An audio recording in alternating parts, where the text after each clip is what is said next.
জিন্দেগি দরকার বাপ, খামখেয়ালি জীবন অনেক দূর চলে গেছে। রাগ হইয়েন না, আমি রাগ করার জন্য, আমি শক্ত কথার জন্য বললাম। কোরআনুল কারীমের মধ্যে আছে মানুষ জাহান্নামী হওয়ার 1 নাম্বার কারণ কি? গাফলত। কি বলেন? 1 নাম্বার খামখেয়ালি, অবহেলা। কোরআন শরীফে আছে আল্লাহ তাআলা বলছে যত লোককে আমি আল্লাহ জাহান্নামে ফেলবো, মানে যত লোক জাহান্নামী হবে সমস্ত লোকের পরিচয় একত্রে, উলাইকা হুমুল গাফিলুন। সরাসরি কোরআন শরীফ আল্লাহ বলেন এরা কেন জাহান্নামী হলো? কারণ এরা সকলেই ছিল গাফেল। কি ছিল বাপ? গাফেল। কোরআন শরীফে আছে আল্লাহ তাআলা আমাদের নবী সাল্লাল্লাহু আলাইহি সাল্লামকে বলছেন, নবীজিকে বলছেন, আচ্ছা নবীজি আল্লাহ তাআলার স্মরণ থেকে গাফেল ছিলেন কতক্ষণ? সপ্তাহে কোন দিন? 24 ঘন্টার মধ্যে কখন? কখনোই না। আম্মা জান আয়েশা রাদিয়াল্লাহু তাআলা আনহা বলেন নবীজির স্ত্রী কানা রাসূলুল্লাহ সাল্লাল্লাহু আলাইহি ওয়াসাল্লাম ইয়াযকুরুল্লাহ ফি কুল্লি আহইয়ানিহি, তিনি বলেন আল্লাহর নবী সাল্লাল্লাহু আলাইহি সাল্লাম সর্বদাই আল্লাহ তাআলার স্মরণ করতেন। ফি কুল্লি আহইয়ান, সর্বদাই আল্লাহ তাআলার জিকির করতেন, স্মরণ করতেন। তাহলে যিনি সারাক্ষণ আল্লাহকে স্মরণ করতেন সেই তাকে, নবীকে আল্লাহ কোরআনে বলছেন ওয়ালা তাকুম মিনাল গাফিলিন। নবীজিকে বলছে বন্ধু আপনাকে বলছি গাফেলদের অন্তর্ভুক্ত হইয়েন না। আপনি কে, আমি কে বলেন? নবীজিকে যদি আল্লাহ কথা বলে যে বন্ধু আপনি গাফেলদের অন্তর্ভুক্ত হইয়েন না, আমাদের জন্য কি পরিমাণ তাকিদ, আমাদের জন্য কি পরিমাণ গুরুত্ব দেওয়া উচিত, গুরুত্ব দেওয়া উচিত। আমাদের একজন বড় বুজুর্গ ছিলেন, বাংলাদেশে একসময় আসতেন পাকিস্তান থেকে। অনেক বড় এক বুজুর্গ আলেম, ওয়াইজ, আওলাদে রসুল সৈয়দ আব্দুল মজিদ নদীম সাহেব রহমতুল্লাহ আলেম। ছোটবেলায় আমরা কুমিল্লা কান্দিরপাড় টাউন হল মাঠে অথবা ঈদগাহ মাঠে উনি বয়ান করতেন। আন্তর্জাতিক ইসলামী মহাসম্মেলন হইতো আগে সারা বাংলাদেশে, বিভিন্ন জেলায়। উনি 1 মাস 1.5 মাস সফর করতেন বাংলাদেশে। আমরা যখন ছাত্র ছিলাম তখন ওনার বয়ান শুনতাম, এত সুন্দর বয়ান করতেন। আল্লাহর কোরআন যখন পড়তেন মনে হইতো যেন আসমান থেকে নাজিল হইতেছে। আমার প্রিয় ভাই, আমাদের স্নেহের হাফেজ তানভীর তেলাওয়াত করলেন, আপনাদের কাছে ভালো লাগছে না? আমি নিজেও তার তেলাওয়াতের ভক্ত। আমার মাদ্রাসায় সে অনেকবার গেছে, অনেকবার। চোখে দেখে না যে পৃথিবীর আলো, সে তার মালিকের আলো কি পরিমাণ দেখল। হায় বদনসিব ওই মানুষগুলো যাদের চোখ ছিল 60 বছর, কিন্তু তারা কোরআনুল কারীমের একটা লাইন শুদ্ধ করে পড়তে পারে নাই, পারে না।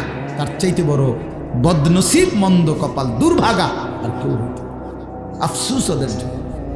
তো বলতেছিলাম এই উনি পাকিস্তানের এই হজরত এখন ইন্তেকাল করছেন, আরো অনেক দিন হয়েছে। ওনার ছেলে এখন বড় ওয়াইজ।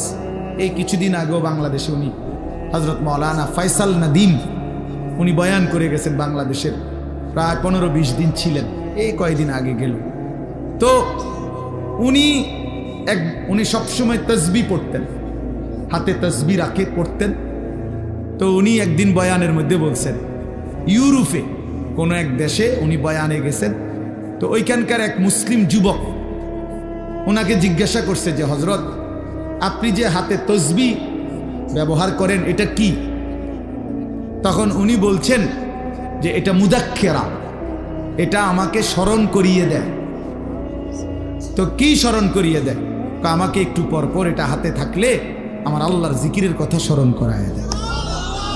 হাতে লাগলে আমার এটা তখন মনে পড়ে, তো আমি কিছুক্ষণ আবার আল্লাহকে ডাকি, জিকির করি, এই জন্য এটা আমার স্মরণ করায় দেয়। তখন ওই যুবক, কথাটা খেয়াল করেন, ওই যুবক তখন ওনাকে বলছে আচ্ছা হজরত, নবী সাল্লাল্লাহু আলাইহি ওয়াসাল্লাম তিনি এই তসবিহ মানে এই দানাওয়ালা এগুলো এটা ব্যবহার করতেন,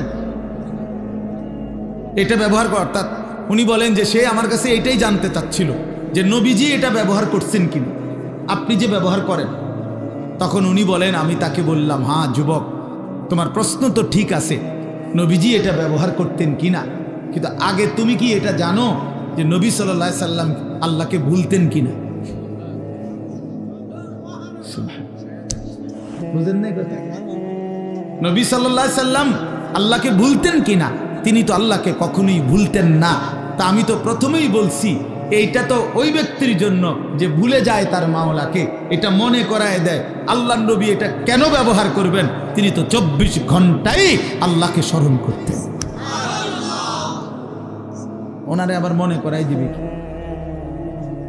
ও দরকার কি? তো এই জন্য বললাম বাপ, ওয়ালা তাকুম মিনাল গাফিলিন, গাফেল না হওয়া, গাফেল না। মুমিন গাফেল হয় না, মুসলমান গাফেল হয় না। মুসলমান গাফেল হয় না, এক ধ্যানে থাকে, এক ফিকিরে থাকে, আখিরাতের গন্তব্যের দিকে তাকিয়ে থাকে। আল্লাহর নবী সাল্লাল্লাহু আলাইহি ওয়াসাল্লাম হাদিসের মধ্যে আছে, সাহাবায়ে কেরাম নবীজির চেহারার স্বাভাবিক অবস্থার বর্ণনা দিতেন, যে নবীজির চেহারা মুবারকের দিকে তাকাইলে স্বাভাবিকভাবে কি মনে হইতো, কি মনে হইতো? তো সাহাবীরা বলতেন নবীজি সাল্লাল্লাহু আলাইহি সাল্লামের চেহারা মুবারকের দিকে তাকাইলে 24 ঘন্টা মনে হতো মুতাওয়াসিলাল আহজান দাইমাল ফিকর, তিনি সর্বদাই চিন্তা করতেছেন এবং কোনো না কোনো ফিকির করছেন, কোনো না কোনো। আর কাকে বলা যায়, আর কিভাবে বলা যায়, আর কেমনে বলা যায়, আর কার কাছে যাওয়া যায়, কেমনে আল্লাহর দ্বীনের কথা বলা যায়, কিভাবে এক এক আমাদের বিশ্ব ইজতেমার দ্বিতীয় দিনের বাদ বা গ্রিব বয়ানে হযরত মাওলানা আহমদ লাট সাহেব দামাত বারাকাতুহুম, জগৎ বিখ্যাত এই মহা বুজুর্গ, মহান মনীষী, উনি ওনার বয়ানের মধ্যে বলতেছিলেন, আমি ময়দানে বসেই শুনতেছিলাম, হযরত বলছেন রাসূলুল্লাহ সাল্লাল্লাহু আলাইহি সাল্লামের 24 ঘন্টা ফিকির ছিল এক এক আল্লাহর বান্দা কিভাবে জাহান্নাম থেকে বাঁচে। সাহাবায়ে কেরামের মৃত্যু পর্যন্ত ফিকির ছিল যে আল্লাহ পাকের এক এক বান্দা কেমনে জাহান্নাম থেকে বাঁচে, জাহান্নাম থেকে বাঁচে, জাহান্নাম থেকে বাঁচে। তো নবী সাল্লাল্লাহু আলাইহি সাল্লামের চেহারা মুবারকের দিকে তাকাইলেই এটা মনে হইত যে তিনি ফিকির করতেছেন, ফিকির করতেছেন। দুয়ারে দুয়ারে হাঁটতেন, দাঁড়ে দাঁড়ে, কখনো বাজারে, কখনো হাটে, কখনো মাঠে, কখনো একজনের কাছে, কখনো 10 জনের কাছে, কখনো রাতে, কখনো দিনে, কখনো উপরে, কখনো নিচে, কবি আরশ पर कभी फरश पर, कभी उनके दर, कभी दर बदर, गमे आशिकी तेरा शुक्रिया, मैं कहां कहां से गुजर गया। কই থেকে কই ছুটতেন, দুয়ার থেকে দুয়ারে ছুটতেন। আল্লাহর নবী সাল্লাল্লাহু আলাইহি সাল্লাম এক ফিকিরে থাকতেন যে এক এক আল্লাহর বান্দা জাহান্নাম থেকে বাঁচে। হাদিসের মধ্যে আছে আল্লাহর নবী সাল্লাল্লাহু আলাইহি সাল্লাম বলতেন, উম্মত আমার, আমি তোমাদের জন্য আমার পেরেশানিটা কেমন, ওয়া আনা আখিযুন বিহুজাজিকুম। নবীজি উদাহরণ দিয়ে বুঝাইছেন, কোন মানুষকে যদি কেউ হাত দিয়ে ধরে তাহলে সে মনে করেন ছুটে গেল, কাঁধে হাত দিয়ে ফিরাইতে চাইছে, সে কাঁধের থেকে হাত নামায় দিল। কিন্তু কেউ যদি কাউকে সর্বোচ্চ মহব্বত করে তারে ফিরাইবার জন্য, বাঁচাইবার জন্য কোমরে জড়াইয়া ধরে, কোমর মানে কোমরের মধ্যে যদি আমজা দিয়ে শক্ত করে ধরে, এই লোকটা ছুটবে কেমনে? কথা বোঝেন নাই? এই লোকটা ছুটবে কেমনে? আল্লাহর নবী বলেন, আল্লাহর কসম উম্মত, আমি চাই তোমার এক এক উম্মতকে কোমরে জড়াইয়া ধরে ধরে জাহান্নামের আগুন থেকে বাঁচাই। কোমরে জড়ায়, কোমরে জড়ায় ধরা। এই জন্য দোস্ত, মুমিন গাফিল হয় না, মুমিন গাফিল হয় না। যার সামনে আখিরাত সে গাফিল হবে কেন? যার সামনে কবর সে গাফিল হবে কেন? যার সামনে হাসরের ময়দান সে গাফিল হবে কেন? আল্লাহ তাআলা কুরআনুল কারীমে বলছেন, ফাকাইফা তাত্তাকুনা ইন কাফারতুম ইয়াওমান ইয়াজআলুল বিলদানা শিবা। আল্লাহ বলেন, বান্দা, এই আমার বান্দা, দিন রাত তুমি যে নাফরমানি করছো, তুমি যে আমার নাফরমানি করছো বান্দা, আরে বান্দা তুমি বাঁচবা কেমনে সেই হাসরের দিন, যেই দিনের একদিনের পেরেশানি, দুঃখ, যন্ত্রণা, আযাব, কষ্টে ইয়াজআলুল বিলদানা শিবা, কোলের বাচ্চা বুড়া হয়ে যাবে, বুড়া হয়ে যাবে একদিনে। সূরা মুজাম্মিলের আয়াত। আমার জীবনে আমি কোরআনের সবচেয়ে বেশি ভয় পাই এই আয়াত। আমার মাদ্রাসায় প্রত্যেক দিন জোহরের পরে এই সূরা পড়ে, এটা একটা আমল আমাদের। এই আয়াত এটা পড়লেই আমার শরীরটা কাঁপ দিয়ে ওঠে। ফাকাইফা তাত্তাকুনা ইন কাফারতুম ইয়াওমান ইয়াজআলুল বিলদানা শিবা। আল্লাহ বলে নাফরমানি করছো কেমনে বান্দা? 365 দিন, 1 বছর কোনো দিন ফজরের নামাজ পড়লা না, কেমনে পারলা বান্দা? কেমনে সহ্য করলা মুমিন? একটা দিনও কোনো দিন ফজরের নামাজ পড়লা না। মুসলমান এত নির্মম হয় কিভাবে? ইমানদার এমন জালেম কেমনে হয় বান্দা? কিভাবে সম্ভব? 365 দিন কোনো দিন একটা বারও ফজরের সেজদা দিলা না। ফাকাইফা তাত্তাকুনা ইন কাফারতুম, কেমনে বাঁচবা বান্দা কেমনে? একদিনেই তো হাসরের ময়দানে কোলের বাচ্চা বুড়া হয়ে যাবে।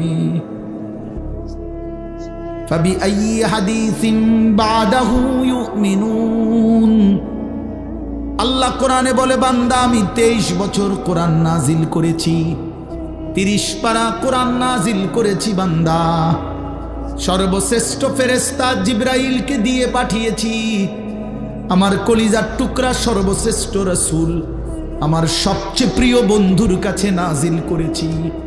23 বছর নাজিল করলাম, 30 পারা কোরআন নাজিল করলাম। জিবরাইলের মতো শ্রেষ্ঠ ফেরেশতা দিয়ে পাঠাইলাম। বন্ধুর মতো কলিজার টুকরা আমার আখিরি নবীর কাছে প্রেরণ করলাম। প্রতিটা কথা বান্দা আমি বারবার বারবার বললাম। এবার আল্লাহ জিজ্ঞেস করে বান্দা এরপরে আর আমি কেমনে বললে, কতবার বললে, আর কোন কিতাব নাজিল করলে, আর কাকে বললে, কেমনে বললে, আর কার কাছে নাজিল করিলে তুমি বান্দা আমার কথা মেনে নিতা? তুমি বলো। বলে যুবক ভাই যারা নামাজ পড়েন না, প্রিয় ভাই আমার, বন্ধু আমার, তোমার মালিক তোমারে আর কতবার বললে তুমি সেজদা দিতা? 23 বছর বলেও মনটা গলাইতে পারলো না। 30 পারা কোরআন নাজিল করলেও দিল গলাইতে পারলো না। আর কতবার বললে ইয়া আইয়ুহাল্লাযীনা আমানু, হে ঈমানদারগণ। এই শব্দটি কোরআনুল কারীমে 89 বার আছে। কতবার? আর কতবার বললে আপনি শুনতেন? 80 বারের চাইতে বেশি কোরআনুল কারীমে নামাজের কথা আছে। আকিমুস সালাহ, আকিমুস সালাহ, আকিমুস সালাহ বারবার বলছেন আল্লাহ। আর কতবার বললে নামাজ পড়তেন? ইত্তাকুল্লাহ, ইত্তাকুল্লাহ, ইত্তাকুল্লাহ বারবার বলছেন। আল্লাহ জানতে চায় বান্দা আর কতবার বললে তুমি গুনাহ ছেড়ে দিতা? বলেন। এই জন্য দোস্ত ইনসাফ করেন, ইনসাফ করেন। নিয়ম সর্বস্ব একটা ওয়াজ যেন না হয়, একটা ফিকির যেন হয়, দিলের মধ্যে যেন একটা অনুভূতি জাগে। আবারও বলছি মুসলমান গাফিল হয় না, মুমিন কি হয় না? গাফিল হয়। মুমিন গাফিল হয় না, মুমিন গাফিল হয় না। গাফলত জাহান্নামীদের পরিচয়, গাফিল জাহান্নামীদের পরিচয়। আমার কিশোর নওজোয়ান ভাই সবার কাছে অনুরোধ করলাম, নওজোয়ান নিজের উপরে দয়া করেন। বয়স্ক বাবা যারা আছেন নিজের উপরে রহম করেন, ফিকির করেন, ফিকির করেন। ওয়াল তানজুর নাফসুম মা কদ্দামাত লিগাদ। আমরা প্রত্যেকেই আল্লাহ বলছে প্রতিটি প্রাণ, প্রতিটি আত্মা, প্রতিটা জীবন আলাদা আলাদা রক্ষা করো, হিসাব করো। আজকের দুনিয়া থেকে আগামীকালকের আখিরাত পর্যন্ত, আগামীকালকের আখিরাতের জন্যে আজ দুনিয়া থেকে কি পাঠিয়েছে। আজকের সারা দিনে 3 বেলা নাস্তা, দুপুরের খাবার, রাতের খাবার। তো আজকের সারা দিনে খাবার, নাস্তা মিস হয়েছে কয়জনের? তো নামাজ মিস হয়েছে কয়জনের? ইনসাফের সাথে বলো, কেন নামাজ পড়তে পারলেন না? কেন নাস্তা খানা ছাড়তে পারলেন না? নাস্তা তো ছুটলো না, নামাজ কেন ছুটল? দুপুরের খাবার তো ছুটলো না, জোহরের নামাজ কেন ছুটে গেল? কার সাথে নারাজ হইলেন? কারে বুড়া আঙ্গুল দেখাইলেন? কারে বৃদ্ধাঙ্গুলি দেখাইলেন? এই যুবক কার সাথে গাদ্দারি করলা? এই নাফরমান কার সাথে গাদ্দারি করলা? তুমি জানো তোমার চাইতে অহংকারী, তোমার চাইতে বড় থেকে বড় গাদ্দার এই পৃথিবীতে আল্লাহ তাআলা নিশ্চিহ্ন করে দিয়েছে। আওয়ালাম ইয়ালাম আন্নাল্লাহা ক্বাদ আহলাকা মিন ক্বাবলিহি মিনাল কুরুন মান হুয়া আশাদ্দু মিনহু কুওয়াতান ওয়া আকসারু জামআ।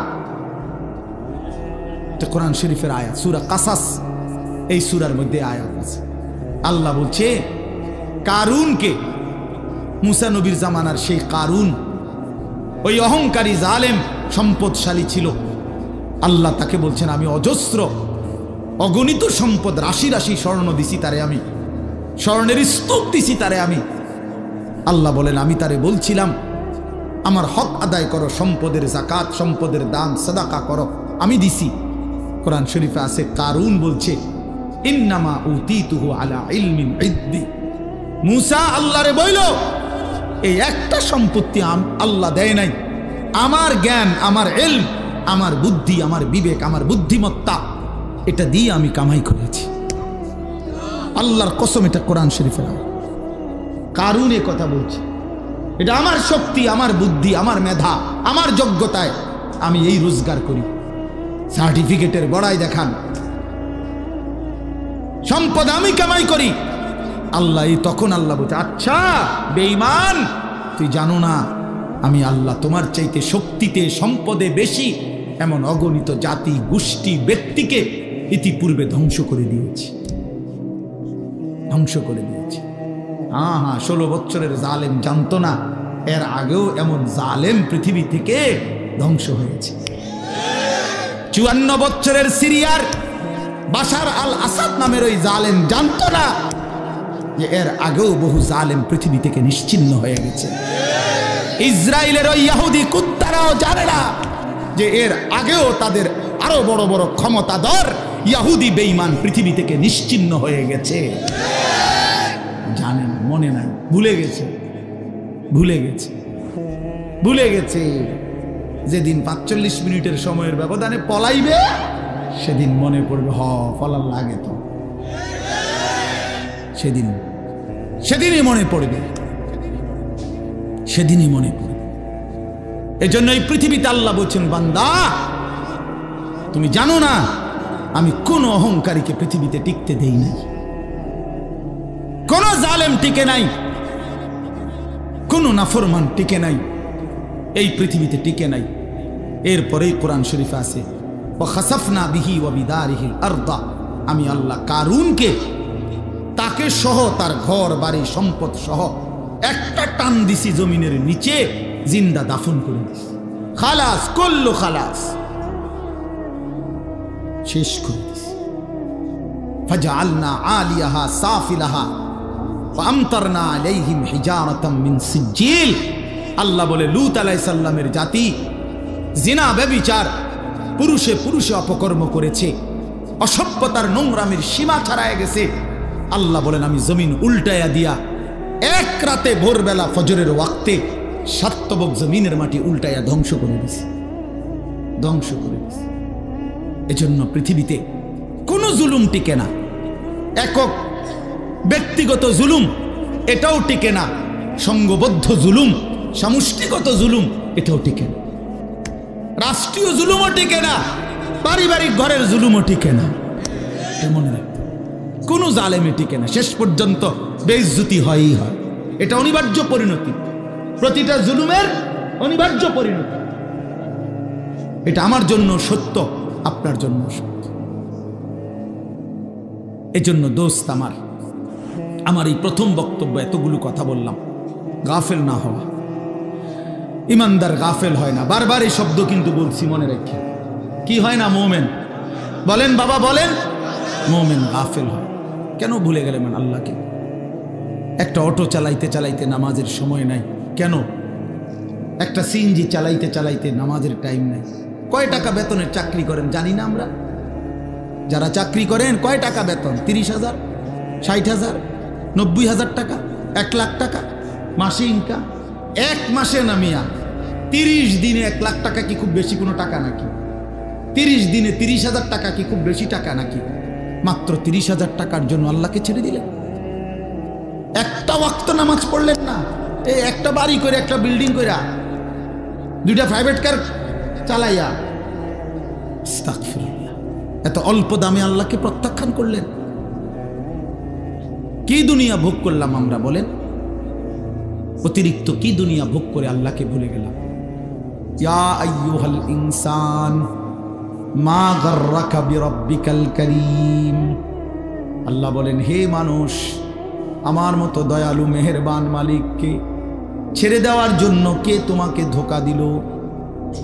কাকে পেয়ে বন্ধু আমার মতো পরম বন্ধু বাদ দিয়ে দিলাম? মা গাররাকা বিরাব্বিকাল কারীম। এমন মেহেরবান মাওলা কেমনে ছেড়ে দিলা বান্দা? কোন মা যদি বলে 6 মাস যদি কোনো সন্তান কোনো মায়ের খবর না নেয়, একটা ফোন করে না, কোনোদিন জিজ্ঞাসাও করে না, 6 মাসের ব্যবধানে কোনো মা যদি বলে সন্তানকে, বাপ আমি তোর সেই মা যে তোরে 9 মাস গর্ভে ধারণ করেছি, আমি তোর সেই মা যে তোরে 2 বছর বুকের দুধ খাওয়াইছি। সন্তান আমার 6 মাস এমন গর্ভধারিণী মাকে কেমনে ভুলে গেলি? সেই সন্তান পাথর দিল হলেও তো দিল নরম হয়ে যাবে। তো মহান আল্লাহ পাক বলে, রব্বুল আলামিন বলে, বান্দা গত 1টা বছর আমি আল্লাহই তো তোরে খাদ্য দিলাম, খাবার দিলাম, পানীয় দিলাম, আসমান জমিন গোটা কায়নাত দিয়ে তোকে আমি আল্লাহ লালন পালন করলাম। বিনিময়ে 1টা বছর কোনোদিন আমি বুঝি ফজরের একটা সেজদাও পেলাম না। কেমনে পারলি বান্দা? আমার মতো মালিককে ভুলে যেতে পারলা কেমনে? কি জবাব হবে? আল্লাহর নবী সাল্লাল্লাহু আলাইহি ওয়াসাল্লাম বলবে হাসরের দিন, উম্মত 23 বছর আমি দিন রাত তোদের জন্য কেঁদেছিলাম, আমার এত চোখের পানি কেমনে প্রত্যাখ্যান করলি উম্মত? আম্মা জানা আয়েশা রাদিয়াল্লাহু তাআলা আনহা বলেন, এশার নামাজের পরে আল্লাহর নবী দাঁড়িয়েছেন। নবীজির স্ত্রী আয়েশা বলে, খোদার কসম দুনিয়াবাসী, আমি দেখছি আমার স্বামী অন্ধকার রাতে দাঁড়িয়েছেন, ফজরের আজান পর্যন্ত এক দাঁড়ানোতে 2টা চোখের পানি ফেলে আল্লাহর কাছে উম্মতের জন্য গুনাহ মাফ চাইছে। হাত্তা তাওয়াররামাত কাদামাহু, হযরতে আয়েশা বলেন 2টা পা মুবারক ফুলে ফুলে গেছে। এত চোখের পানির বদলা এই ছিল নাকি? বলেন বাবা। এজন্য বাপ নবী সাল্লাল্লাহু আলাইহি ওয়াসাল্লাম 23 বছর কেঁদেছেন। তায়েফের কি পরিমাণ রক্ত ঝরিয়েছেন উর্দু কিতাবে আছে। নবী সাল্লাল্লাহু আলাইহি ওয়াসাল্লাম তায়েফ থেকে যেদিন ফিরে আসছে, এই পুরা দেহ রক্তাক্ত হয়ে, শুনেন, সারা দেহ থেকে এই পরিমাণ রক্ত ঝরেছে। নবীজির পালক পুত্র যায়েদ ইবনে হারেসা রাদিয়াল্লাহু তাআলা আনহু, তিনি সাথে ছিলেন ওই সফরে, তায়েফের সফরে। উনি বলেন, আল্লাহর নবী সাল্লাল্লাহু আলাইহি ওয়াসাল্লামের দেহ মোবারকের রক্ত পায়ের জুতার সাথে পায়ের তালু এইভাবে জমাট বাইধা গেছে রক্তে, আমি খুলতে পারতেছিলাম না। হযরতে যায়েদ বলেন, আমি নবীজির পবিত্র রক্ত দেহের আমি আমার গায়ে মাখতেছিলাম, এত রক্ত ঝরাইছে বাপ। উর্দু কিতাবের মধ্যে আছে, আল্লাহর নবী সাল্লাল্লাহু আলাইহি ওয়াসাল্লাম এই রক্ত মাখা দেহ নিয়ে তায়েফের সীমানা থেকে একটু সামনে মক্কা না নাখলা একটা জায়গায় একটা আঙ্গুর খেজুরের বাগানে ঢুকছে এই রক্ত মাখা শরীর নিয়ে। ঘটনাচক্রে নবীজির একজন সবচেয়ে বড় দুশ্মন মক্কার উতবা, আপনারাও নাম শুনছেন, আবু জেহেল, আবু লাহাব, উতবা, সাইবা, নবীজির বিরোধিতাকারী মক্কার কুরাইশদের অন্যতম একজন ছিল উতবা। এই উতবার বাগান ছিল ওইটা, এই যেই বাগানে নবীজি ঢুকছে রক্ত মাখা দেহ নিয়ে। ঘটনাচক্রে ওই সময় এই উতবা কাফের মক্কার নবীজির দুশ্মন, সে বাগানে ছিল। সে তাকাইয়ে দেখছে আল্লাহ নবী সাল্লাল্লাহু আলাইহি সাল্লামের এই রক্ত মাখা দেহ তায়েফের ময়দান থেকে এসে তিনি ঢুকছেন। আল্লাহর কসম বাপ, এক কাফের যে মৃত্যু পর্যন্ত ঈমান আনে নাই, বদরের যুদ্ধের দিনে এই উতবা নিহত হয়েছিল। এই তায়েফের এই রক্ত মাখা দেহ দেখে এই উতবা নামের এই বেঈমান চিৎকার করে বলছিল, হায় তায়েফবাসী, এক মানুষকে কেমনে এতটা মারা মারল, আমার ভাতিজারে তোরা কেমনে এত পাথর মারলি। আমরাও তো আমার ভাতিজার আজকে 11 বছর নবীজি 11 বছর পরে 40 বছরে ইসলাম প্রচারের 11তম বছরের মাথায় তায়েফ গেছিলেন। আমরা তো গত 11টি বছর কোনোদিন এত বিরোধিতা সত্ত্বেও ভাতিজারে এইভাবে পাথর মারি না। এক কাফেরের কলজার মধ্যে আঘাত লাগছে, চোখের পানি আসছে, আর উম্মত কত শতবার এই কথা শুনছে, কিন্তু মোটেই মনে করে না। আহ, এই দিল কত বড় পাষাণ দিল যে তার নবীর সাল্লাল্লাহু আলাইহি সাল্লামের কথা কখনোই মনে পড়ে না।